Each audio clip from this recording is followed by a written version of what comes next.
que rufam os tambores.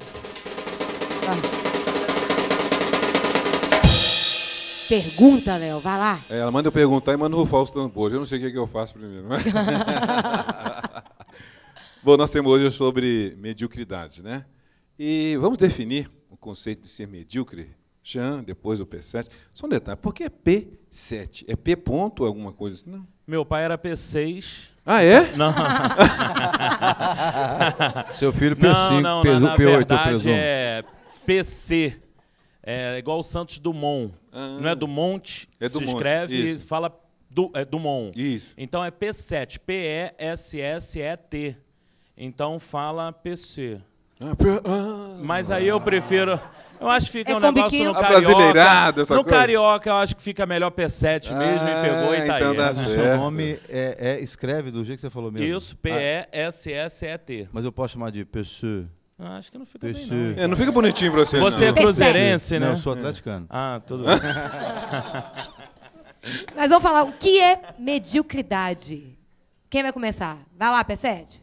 Mediocridade traz a ideia de estar na média. Mas hoje nós temos uma concepção diferente. As pessoas, quando você fala assim, você é medíocre, não significa que você está na média. Significa que você é uma pessoa inferior, você está deixando de alcançar uma potencialidade. Então, quando você fala assim, você é medíocre, você não quer dizer para a pessoa assim, você está na média. É isso. Ser medíocre seria bom. Por exemplo, você está fazendo um curso e você é medíocre, ou seja, você está na média, mas não tem mais esse significado bom. Pelo contrário, é algo inferior, algo ruim. Eu acrescentaria também que é algo sem valor exatamente, né? É algo que não é extraordinário, é ordinário, é muito comum. Todos os seres humanos são medíocres no certo sentido. No nosso caso, especificamente falando, né, que somos cristãos, a gente tem essa consciência de que o pecado nos tornou medíocres porque nos tornamos sem valor, né, e pessoas realmente estão nessa média de pecadores, no caso. Vamos pimentar? A gente pode ter atos de mediocridade, mas não ser medíocre?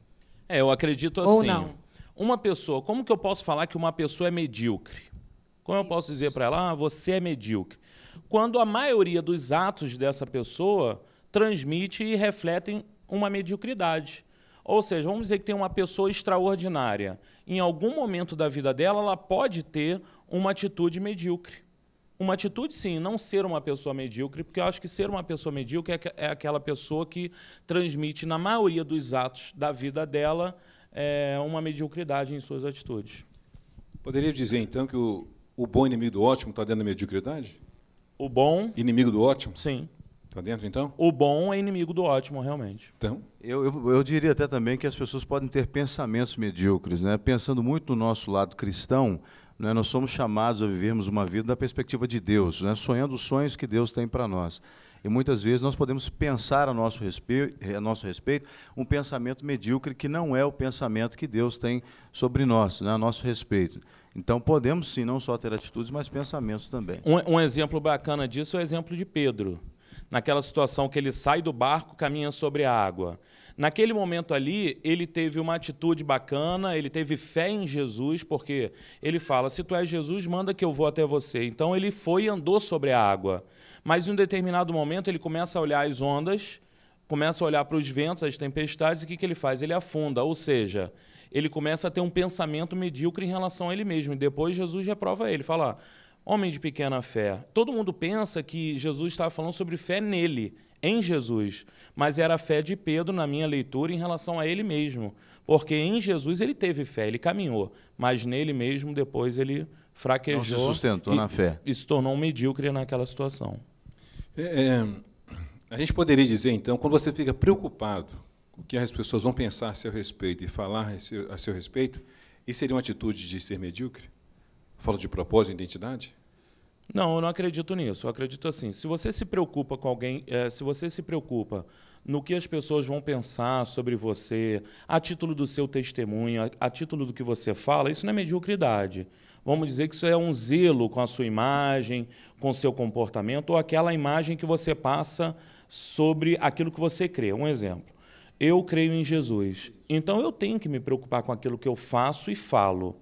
A preocupação não é mediocridade.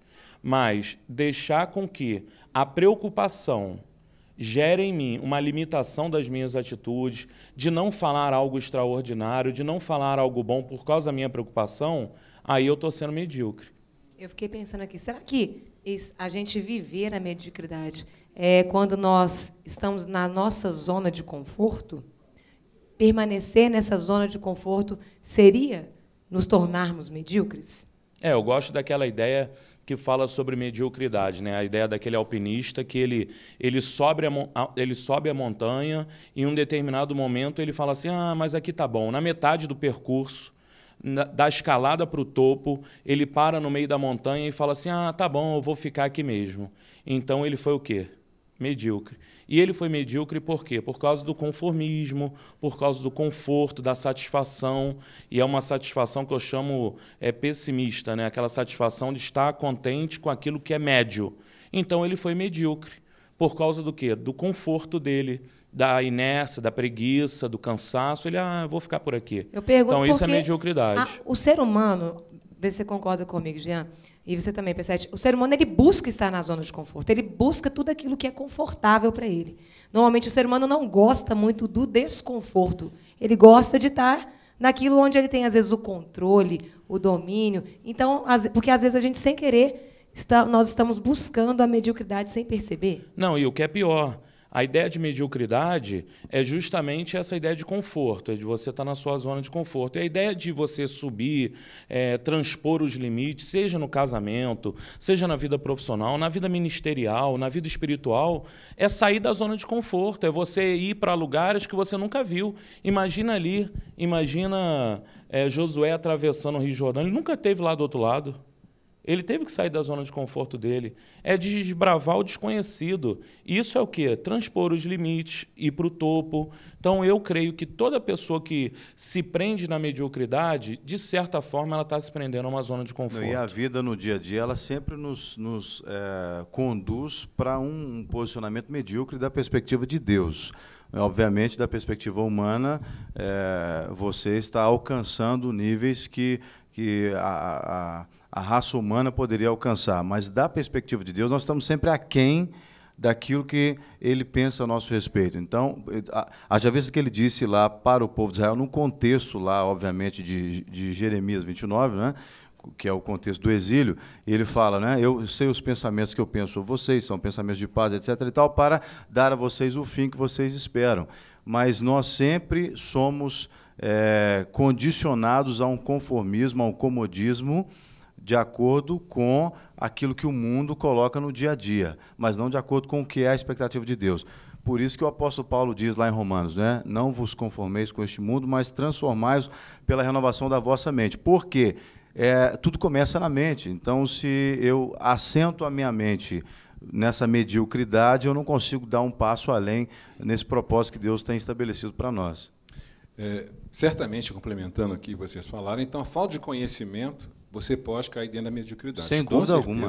Principalmente conhecimento da palavra de Deus, que é o que nos liberta, né? Porque a Bíblia é o que nos liberta. Nos liberta no sentido de nos tirar desse sofisma, do engano. Por isso que a palavra fala que as armas da nossa batalha, da nossa milícia, elas são espirituais e poderosas em Deus para destruir os sofismas. Porque muitas vezes, porque a mediocridade é um estado de mente, na minha opinião, né? A mediocridade não é um lugar físico, mas é um estado de mente.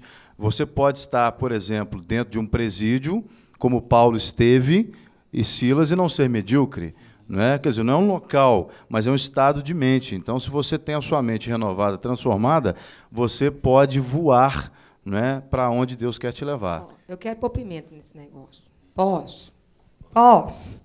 Vamos trazer para a vida prática. Vamos falar o que é um casamento medíocre. Eu acho que seria interessante a gente falar, né, o que seria a mediocridade dentro de um casamento. Depois a gente vai trabalhar vários pontos, na vida espiritual, no trabalho, para a gente realmente observar, né, você que está aí, eu que estou aqui, a gente olhar para dentro da gente, observar como a gente tem comportado, para que a gente saia disso. O que seria um casamento medíocre? Eu não sei a experiência do P7, mas eu tenho 18 anos de casado, eu e Kate, e nós, durante muitos anos do nosso casamento, vivemos um casamento medíocre. Eu fui um marido medíocre, eu fui um pai medíocre, e vivi exatamente do jeito que o mundo estava dizendo que era para eu viver. E o resultado também era medíocre, provavelmente. Totalmente. Né? Hoje, graças a Deus, o nosso casamento experimentou, depois de alguns anos, e mais precisamente há uns 13 anos, agora em janeiro está fazendo 13 anos que nós nos convertemos, é que a gente começou a ser confrontado com aquela realidade, porque nós vimos de um histórico familiar aonde nem eu nem ela éramos preparados para sermos marido e mulher da perspectiva de Deus. Éramos medíocres, vivíamos em famílias disfuncionais que condicionavam indivíduos medíocres, não é? E não porque as nossas famílias queriam isso. Obviamente, eu sempre digo isso, ninguém dá o que não tem, você só dá o que você tem. Não é? Então, a gente tinha para dar aquilo que a gente tinha recebido. Dá um exemplo do que seria um pai medíocre. Você falou, eu era assim, mas às vezes ela está assim, mas o que é um casamento? O que é ser um pai medíocre? Uma ideia, por exemplo, o pai. O que o pai é? Não é um influenciador, um líder. É alguém que o filho deve admirar. Um pai medíocre é aquele que não tem relacionamento com o filho, que não tem diálogo, que não é uma referência para o filho. É um pai que, muitas vezes, honestamente, pensa que ser pai é simplesmente dar o alimento, dar a roupa, dar os estudos, mas esquece de dar o principal para o filho, que é ele mesmo. Então, um pai medíocre, para mim, é aquele pai... Eu não quero ofendê-lo, entende, pai? Eu não estou aqui para ofendê-lo, dizer para você que você é medíocre por fazer isso. Mas um pai extraordinário é aquele que é um líder do filho, é aquele que influencia. E qual é o melhor que um pai pode dar para o filho? É ele mesmo. Eu diria que não seria não só o pai, o marido também, não é? Isso. O amigo, o irmão. Fala pra gente. O não medíocre é aquele que te inspira a ir além do lugar que você está, não é? Que te faz sonhar. Jesus não era medíocre. Né? Jesus não... Eu acho muito legal, tem um episódio na Bíblia em que a gente vê uma pessoa não medíocre, assim, muito claramente, que é o episódio em que Jesus está vendo o povo ofertar no templo, e aí ele vê aquela mulher que deu 2 moedinhas, que era tudo que ela tinha. Né? Os ricos que estavam dando muito dinheiro naquele momento ali, dentro do contexto, né, da oferta da viúva pobre, eles estavam dando daquilo que lhes sobrava. Né? Então eles estavam na média, né? Estavam dando aquilo, não estava fazendo nada demais, estava dando aquilo que lhe sobrava. A mulher não, a viúva, ela deu tudo que ela tinha, não é? E uma coisa que, se tem um texto que eu gosto de carregar comigo, é Lucas, se não me falha a memória, capítulo 17, que diz que se nós fazemos só aquilo que nos é pedido para fazer, nós somos inúteis. Aquele que faz só aquilo que lhe é pedido para fazer é inútil. O medíocre é inútil. O medíocre é aquele que só faz o que é mandado fazer. O que não é medíocre, não é? O que é extraordinário, o que é útil, é aquele que ele faz o que precisa ser feito e ele enxerga o que está em volta e faz além. Deixa uma sobra. Cara, eu acho que é bacana só voltar à questão do casamento, do casamento que não é medíocre. O que é um casamento da sociedade medíocre? É um casamento que os dois convivem, que não há mais paixão, que tem muito pouco de diálogo, sexualmente há frustração. Existe até um discurso no mundo, aí fora, para o homem que, se a sua mulher não te satisfaz, procure outra. Esse é um pensamento o quê? Medíocre, porque todos aí fora, a grande maioria, pensam assim. O que é um casamento, então, que não seria medíocre? Um casamento onde ambos têm um grande relacionamento de diálogo, onde tem paixão, sentimento, respeito, onde os papéis são bem resolvidos. Então, isso, para mim, é um casamento extraordinário, o que, na sociedade em geral, ou seja, a média, não é isso.